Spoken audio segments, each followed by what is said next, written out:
Hello one and all.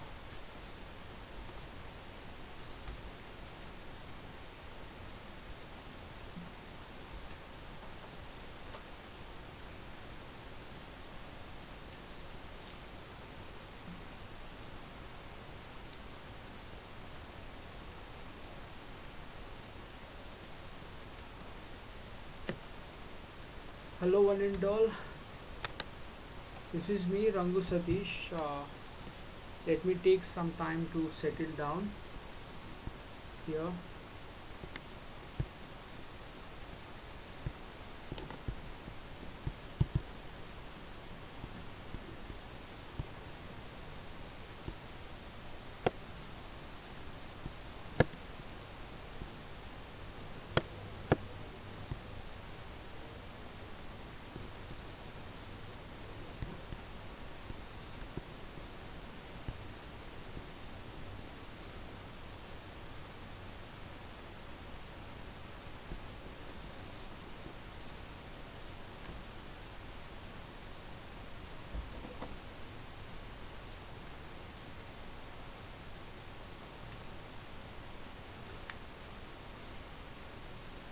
Guys, another minute or two. There is some problem with the live streaming, so please hold on for a second. I believe now the slides are clear to you.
Okay.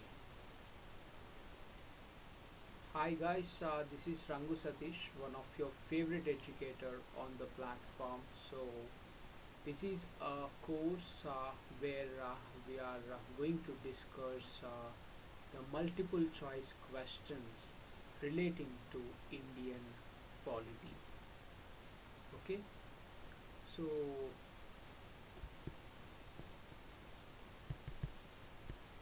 let us quickly go through the multiple choice questions in this regard. By that, you will be equipped well to take up the multiple choice questions in your prelims examination, which is scheduled on June 2nd, 2019. Okay, so here I have added the questions from 2018 prelims question paper. So if you look at the question paper of prelims examination, substantial percentage of the questions are from previous years. So I have integrated my current affairs polity MCQs with with with with the with the previous year's questions of current affairs. So here, ladies and gentlemen, so let us get started by doing the multiple choice questions. One second, ladies and gentlemen, let me grab my charging wire.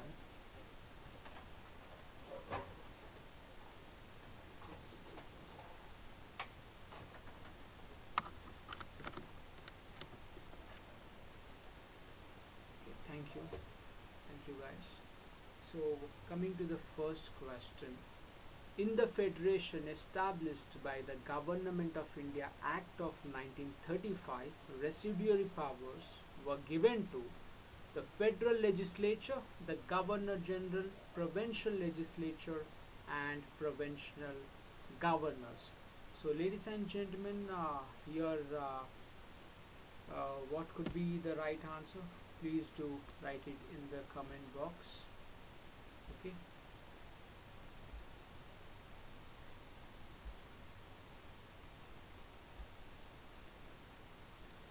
Here the right answer is B, ladies and gentlemen, that is Governor General. So you do know that we do have 4 lists in 7th schedule of our Indian Constitution. The first list is about the union list, the second list is about the state list, and third list is about the concurrent list, and fourth list is all about the residuary powers. So here the residuary powers have been given to the Governor General of India, and the residuary powers have been given to the central government right after the independence. So earlier it was given to the Governor General of India.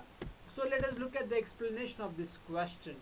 The residuary power, however, were not allowed either to the federation or to the provinces, but was under the section 105 of the Government of India Act of 1935 reserved to be allocated by the Governor General in his discretion to the federation or to the provinces. So the important point to be noted here is that the residuary powers have been widely discussed in the Government of India Act of 1935, from which we had borrowed substantial percentage of our constitution.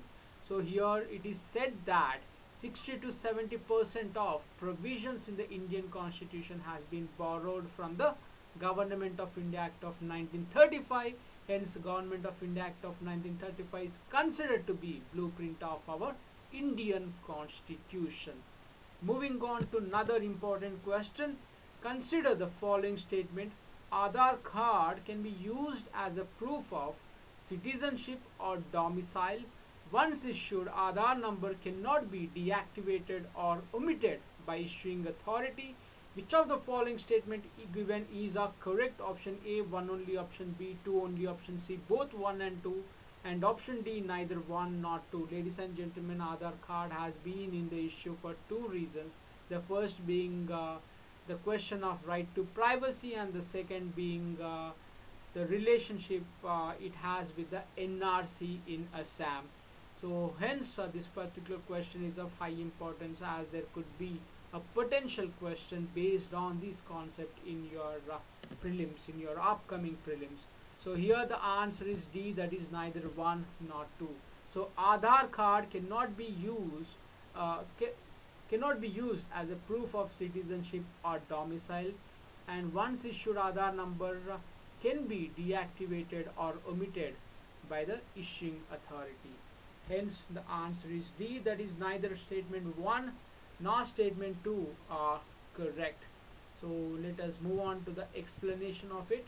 That is Kolkata High Court ruled that Aadhaar card is not a proof of citizenship and stated that Aadhaar card by itself shall not confer any right of or be proof of citizenship or domicile in respect of holder thereto, while rejecting a claim of citizenship of the accused who was issued the card in view of his long residence in the country. So ladies and gentlemen, Kolkata High Court has taken a stand on Aadhaar card and said that the one who possesses Aadhaar card cannot claim his citizenship or domicile in India. It is just a card to show your identity and how long you have been residing in particular place, but it cannot be used as a proof to show your citizenship or domicile. Hence none of the person who has immigrated into India and who have got Aadhaar card can claim their citizenship. So here particularly Bangladeshis who have come to parts of West Bengal and Assam has been claiming their citizenship by virtue of the Aadhaar card they have got. So the Aadhaar Card Act regulation which are currently in Parliament state that an individual's Aadhaar number may be omitted permanently or deactivated temporarily by the Unique Identification Authority of India, the agency responsible for issuing the numbers and managing the database. The regulations give the authority the power to deactivate Aadhaar numbers even in the absence of an effective grievance redressal procedure for those whose numbers have been suspended. So ladies and gentlemen, UIAI, that is Unique Identification Authority of India, has been given all the powers to deactivate or omit the Aadhaar number of the person. So here the controversy is that we do not have a good grievance redressal procedure in place. Hence, the UIAI has been given all the powers to suspend it without discussing the merits of the case.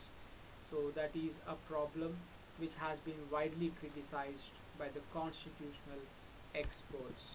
Moving on to another important question, that is, right to privacy is protected as an intrinsic part of the right to life and personal liberty. Which of the following in the Constitution of India correctly and appropriately imply the above statement? Article 14 and the provisions under 42nd Amendment to the Constitution, Article 17 and Directive Principles of State Policy in Part 4, Article 21 and the freedom guaranteed in Part 3. So Article 24 and provisions under the Article 44th Amendment to the Constitution. So ladies and gentlemen, here the answer is C, that is Article 21 and the freedoms guaranteed in the Part 3. So Article 21 widely speaks about right to privacy and right to life and personal liberty. So Article 21 indeed is enshrined in Part 3 of the Indian Constitution. So coming to the explanation here, Article 21, that is protection of life and personal liberty. No person shall be deprived of his life or personal liberty except according to the procedure established by law. Moving on to another important question here with reference to the election of the President of India, consider the following statements. So the President of India, he is the head of the state.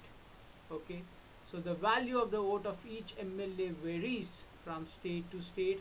The value of the vote of MPs of the Lok Sabha is more than the value of the vote of MPs of Rajya Sabha. There has been a mistake here. It should have been M rather than K here. So which of the following above statement is correct? Option A 1 only, option B 2 only, option C both 1 and 2, and option D neither 1 nor 2. So here the answer is C, ladies and gentlemen, that is both 1 and 2. Yes, the value of vote of each MLA varies from state to state. So the value of vote of MLA of Uttar Pradesh varies from the value of the vote of MLA of Telangana, and the value of vote of MP of Lok Sabha is more than the value of the vote of MP of Rajya Sabha. So all of the above statements are absolutely correct. Hence the answer is C, that is both A and B are correct. So ladies and gentlemen, here to understand is that Article 55 provides for uniformity in the scale of representation of different states as the election of the president.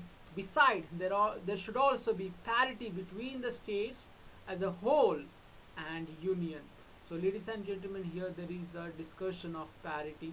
So for this purpose, the value of vote of an MLA and MP is counted under the following formula. This formula is very important and you will have to mug it up if possible, because there has been a question, there has been many factual questions on this formula. Hence you will have to understand this formula in the very first place. So the number of MPs in the Lok Sabha are higher, so value of vote is larger than Rajya Sabha, and question has been asked MPs, not MP. That is the point to be noted. So here these slight differences, MP, so these slight differences of words would make all the difference to to the question being asked. So these kind of slippery questions are quite common in civil services, and if you do the questions in a hurry, then you are doomed. Okay, so moving on to another important question here, that is, no criminal proceedings shall be instituted against the governor of a state in any court during his term of office. The emoluments and allowances of the governor of a state shall not be diminished during the term of office. So which of the following given statement above is correct? Which of the following statement is correct? Option A, one only. Option B, two only. Option C, both 1 and 2. And option D, neither 1 nor 2. So here the answer is C, ladies and gentlemen, that is both 1 and 2. So coming to the explanation, ladies and gentlemen, no criminal proceeding shall be instituted against the governor of a state in any court during his term of office. Yes, ladies and gentlemen, no criminal proceedings shall be instituted against the governor as well as the president of the state, president of the country, in any court during his term of office. This is a immunity. This is the immunity which has been given to the head of the state. Okay, so the emoluments and allowances of the governor of the state shall not be diminished during his term of office. So the parliament cannot influence the emoluments and allowances of the governor of the state, and it cannot diminish it during their term of office. So here the question which would be asked is, can the financial emergency impact the emoluments and allowances of governor of a state and president of India? And please do write down answer to this particular question. Okay, so here the answer is C. Let us look at the explanation here. So like the president, the governor is also entitled to a number of privileges and immunities. He enjoys personal immunity from legal liability for his official acts during his term of office. He is immune from any criminal proceedings, even in respect of his personal acts. So this is the immunity given to the president as well as to the governor of the state. So the consequences of the proclamation of financial emergency are as follows, the question which I had asked you earlier. So it would impact the executive authority of the central extends to directing any state to observe such canons of financial propriety as are specified by it, and to directions as the president may deem necessary and adequate for the purpose.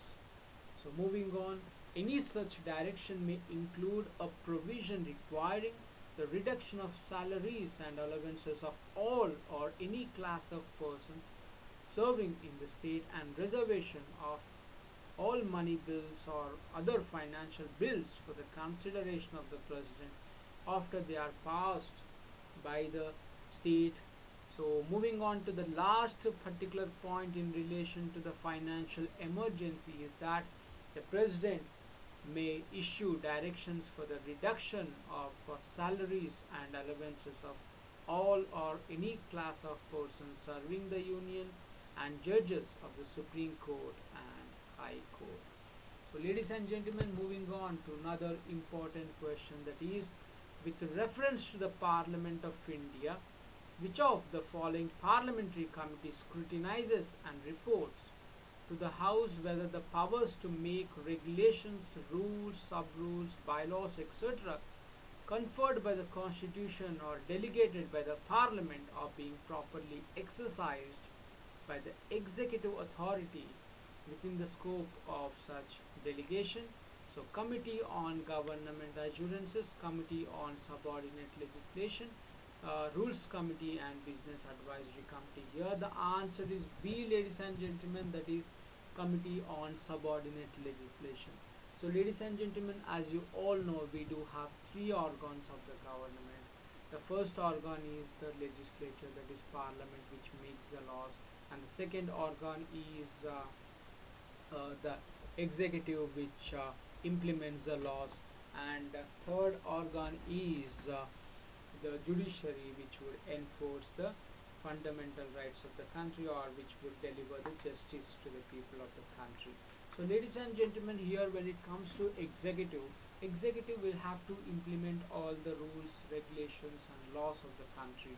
So in order to implement the laws and regulations, here the executive will have to make certain rules and regulations. So for implementation they'll have to frame certain rules. For that they have been given certain powers to legislate upon. So that power is called as delegated legislation. So here the committee on subordinate legislation would see that whether the executive has used their powers to legislate properly or not. If there is any encroachment of these powers by the executive into the domain of the legislature, then there would be a struck down of that particular rule by this committee. So ladies and gentlemen, here moving on to another important question. Consider the following statement: the Speaker of the Legislative Assembly shall vacate his or her office if he or she ceases to be a member of the assembly. Whenever the legislative assembly is dissolved, the speaker shall vacate his or office immediately. Which of the following statement given above is are correct? Option A, 1 only; option B, 2 only; option C, both 1 and 2; and option D, neither 1 nor 2. So here the answer is A, ladies and gentlemen, that is 1 only. So the Speaker of Legislative Assembly shall vacate his or her office if he or she ceases to be a member of the assembly. So ladies and gentlemen, as you all know, the Speaker of the Lok Sabha is elected among themselves. So once the Speaker loses his or her membership in the assembly, then he or she will have to resign. Okay. So whenever the legislative assembly is dissolved, the speaker shall vacate his or office immediately. No, absolutely wrong, because the Speaker of Lok Sabha continues even after the dissolution of the Lok Sabha until the new speaker get elected. So coming to the explanation here, the Speaker of Assembly vacates his office earlier in any of the following 3 cases: if he ceases to be a member of the assembly, if he resigns by writing to the deputy speaker, that is, there is a deputy speaker under the speaker who would run the house in case of an absence of the speaker, and if he is removed by a resolution passed by the majority of the other members of the assembly. So ladies and gentlemen, there has to be informal impeachment resolution which will have to be passed against the Speaker of Lok Sabha to remove him from the position of being a Speaker of Assembly. Such a resolution can be moved only after giving 14 days advance notice. So whenever the assembly is dissolved, the speaker does not vacate his office and continue till the newly elected members meet. Okay. So ladies and gentlemen, here the point to be noted is that the MPs of Lok Sabha will lose their membership, will lose their authority as an MP as soon as the house is dissolved. However, the office of the Speaker of Lok Sabha shall continue until the next house meets, until the newly elected house meets. Okay. Moving on to another important question, that is, if the President of India exercises his powers as provided under Article 356 of the Constitution in respect of a particular state, then the Assembly of the state is automatically dissolved. The power of the legislature of the state shall be exercisable by or under the authority of the Parliament. Article 19 is suspended in that state. The President can make laws relating to that state. Here the answer is D, ladies and gentlemen, that is, the President can make laws relating to that state. As you all know, we do have 3 types of emergencies. Article 352 speaks of national emergency. and Article 356 speaks of state emergency, and Article 360 speaks of financial emergency. So under state emergency, the president can make laws relating to the state. So here the president can make laws bypassing the state legislative assembly to make the laws on the state subject. So when the president's rule is imposed in a state, the parliament can delegate the power to make laws for the state to the president or to any other authority specified by him in this regard. So the president would be having the discretion to make the laws on the state subject during the state emergency. So if he feels that he is not fit enough to do it, then he would delegate the same to the person who would be authorized to do it. So it is a discretionary power of the president to delegate these powers to other authority. So moving on to another important question, that is, consider the following statement. The Parliament of India can place a particular law in the 9th schedule of the Constitution of India. The validity of a law placed in the 9th schedule cannot be examined by any court, and no judgment can be made in that regard. Okay, so here, which of the following statement given above are correct? Option A, 1 only, option B, 2 only, option C, both 1 and 2, and option D, neither 1 nor 2. Here the answer is A, ladies and gentlemen, that is 1 only. Coming to the explanation, the Parliament of India can place a particular law in the 9th schedule of the Constitution of India. So I would like to briefly describe what exactly the 9th schedule speaks about. So 9th schedule has been added to the Indian Constitution by the first Constitutional Amendment Act of 1951. So here the 9th schedule had been created by the government of India to put certain laws on land reforms in 9th schedule. By that, it would not come under the judicial review of the Supreme Court.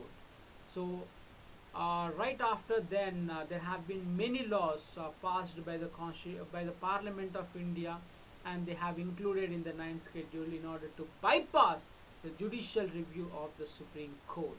So here the Parliament of India can place any law in the 9th schedule of the Constitution of India, and they do have that authority to do so. The validity of a law placed in the 9th schedule cannot be examined by any court, and no judgment can be made on it. No, ladies and gentlemen, this is absolutely wrong. Supreme Court can make a judgment on it, and it is said that in 2007, in one of the case, it said that the judicial review is a basic structure of the Constitution, and no government can deprive the Supreme Court of India from exercising its right of judicial review. And hence it said that the laws which are included right after April 24, 1973, which are included in the 9th schedule right after this date, would come under the scanner of Supreme Court's judicial review. So here the particular date of 1973 has been chosen because that was a date on which the Supreme Court of India had delivered its judgment. So moving on to another important question, that is, consider the following statements. In the first Lok Sabha, the single largest party in the opposition was Swatantra Party. In Lok Sabha, leader of the opposition was recognized for the first time in 1969. In Lok Sabha, if a party does not have minimum of 75 members, its leaders cannot be recognized as the leader of opposition. So which of the following statement given above are correct? Option A, 1 and 3, option B, 2 only, option C, 2 and 3, and option D, 1, 2 and 3. Here the answer is B, ladies and gentlemen, that is 2 only. So ladies and gentlemen, here coming to the explanation, in 1952 elections, the Congress had won 364 seats, and CPI had been the second largest party to get 16 seats. So okay, so the Swatantra Party was an Indian liberal conservative political party that existed from 1959 to 1974. Leader of opposition was recognized as the first time in 1969. So why this question has been asked, ladies and gentlemen? This question has been asked as there is no leader of opposition right now in Indian Parliament, perhaps in the Lok Sabha, because no political party has secured 1/10 of their seats over there. Okay, so ladies and gentlemen, here now I can see the comments are being written here. So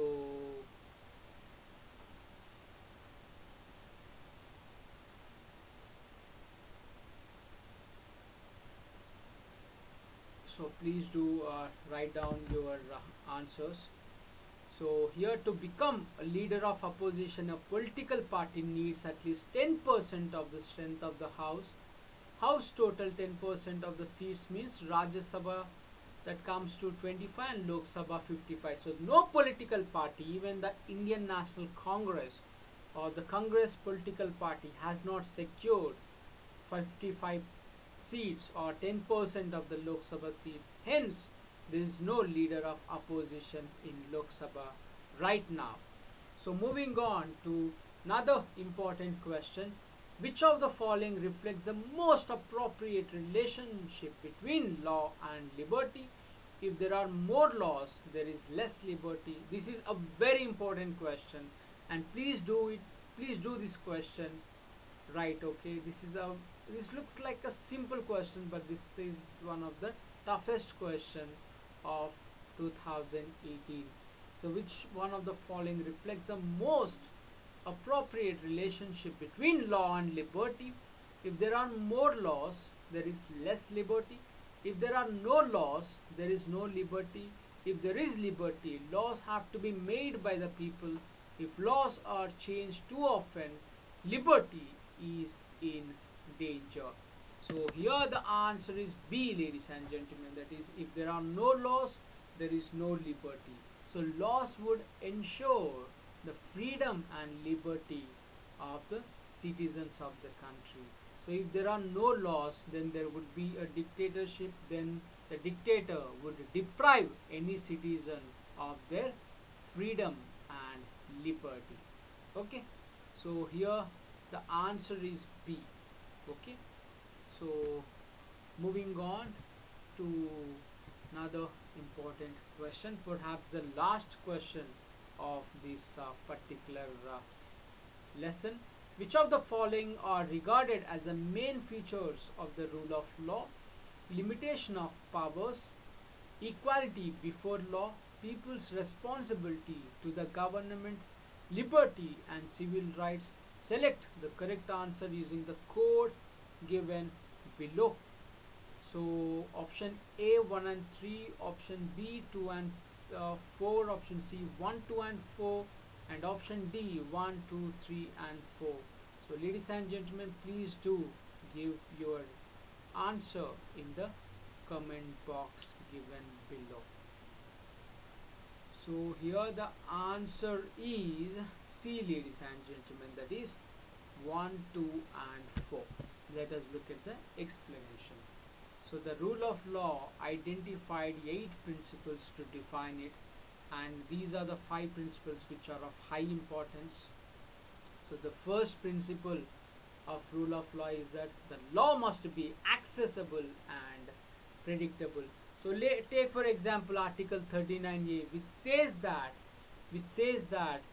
the state will have the obligation to provide free legal aid to the poor. The basic reason behind establishing of Article 39A is rule of law. So coming to another important question, that is, questions of legal rights should be resolved by the law and not exercise of discretion. So ladies and gentlemen, here the judge, when he delivers any judgment, will have to follow certain guidelines being set by their previous judges or by their predecessors. So here the discretion of the jury or judge will not be entertained. So this is also the principle which comes under the rule of law.